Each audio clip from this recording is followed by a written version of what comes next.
Azken asteetan mahatsa biltzen buru belarri ari dira Irulegi eta Baigorri inguruan. Azken 3 urteetako uzta txarra izan da hormata eta harri erauntziak direla eta. Etxaldi batzuetan uztaren 80% galdu dute. Aurten ordea mahatz uzta ederra izango dela aurreikusi dute. 2 urte txar segidan direlarik, burua apaldugu. Beraz, aurtengoak segur da plazer egiten dula, kondoak egin beharko dira, baina bai gure etxaldeak atxartuko dutela. Guk jaz euneko 50 galdu ginuen, guk ekoizpen edera dugu aurten, mastia gozoaneko maita jaz. Hori, beraz, bai bataz bestean gira, ez da ikaragarririk, baina edera da.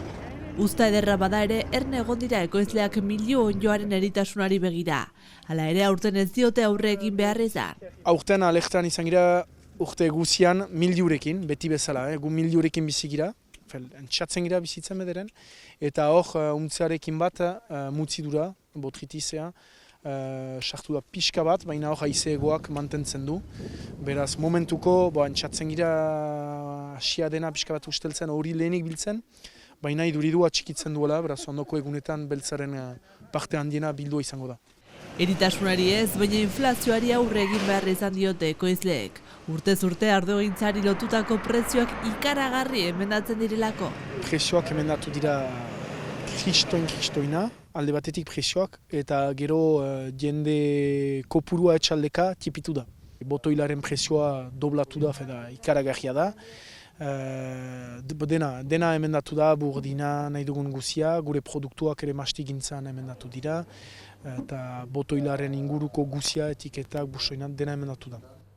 Aurten ordea sasoilariak aurkitzeko ez dute zailtasunik izan kooperatibako kideek. Gainera, proiektu berritzaile bat martxan jarri dute. 26 sasoilari kontratatu dituzte eta beharren arabera etxalde batean edo bestean lanean ari dira.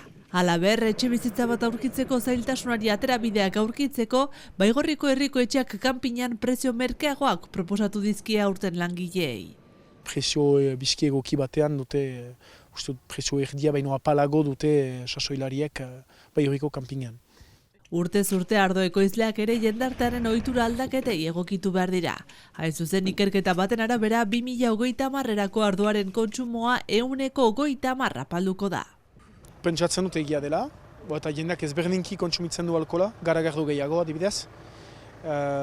Baina gu hemen gure denominazioa jontipia da, beraz gure sohmarka horrek ez dakitu hori jasanen duen.